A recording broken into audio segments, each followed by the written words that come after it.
আল্লাহ পাক এখন এখন দুনিয়াতে লিমিটেড টাইম। আমি 17 বছর জেলে থাকলেও কিন্তু আমি অনেক লেখাপড়া করতে হচ্ছে। তাহলে তো আমি পৃথিবী জানবো না। You can question me anything. আল্লাহ কোরআন শরীফ সম্বন্ধে বলো আমাকে কোন কোন কোন হুজুরের কোন কবর আমি বলে দিতে পারবো।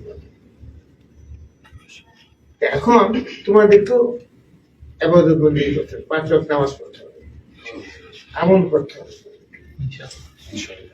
এবং তোমাদেরকে একটা ডিসিপ্লিন লাইফ লিড করতে হবে, অর্গানাইজড লাইফ লিড করতে হবে, টাইম ম্যানেজমেন্ট শিখতে হবে, এবং লেখাপড়া করতে হবে, নিজেকে লেখাপড়া সমৃদ্ধশালী করতে হবে, যাতে তুমি যে কোনো নিজেকে দুর্বল মনে করো, খেলাধুলা করতে হবে, এবং তোমরা যেটা করতেছো সেটা করতে হবে।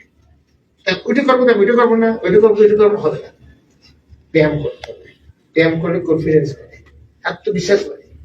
কনফিডেন্স যদি না থাকে, আমার গায়ে শক্তি নাই, কিন্তু আমি নিজেকে ছেড়ে দিতে পারবো। আত্মবিশ্বাস। বিশ্বাস করে আমার গায়ে শক্তি নাই, কিন্তু এখন ইমানের শক্তি আল্লাহ আমাকে এতটুকু দিচ্ছে। কেমনে আত্মবিশ্বাস করতে? এখান থেকে আসছে, কলব থেকে আসছে। এটাকে কি বলে? কলব। কলব কেমনে আসছে? তোমাকে কলব প্রথম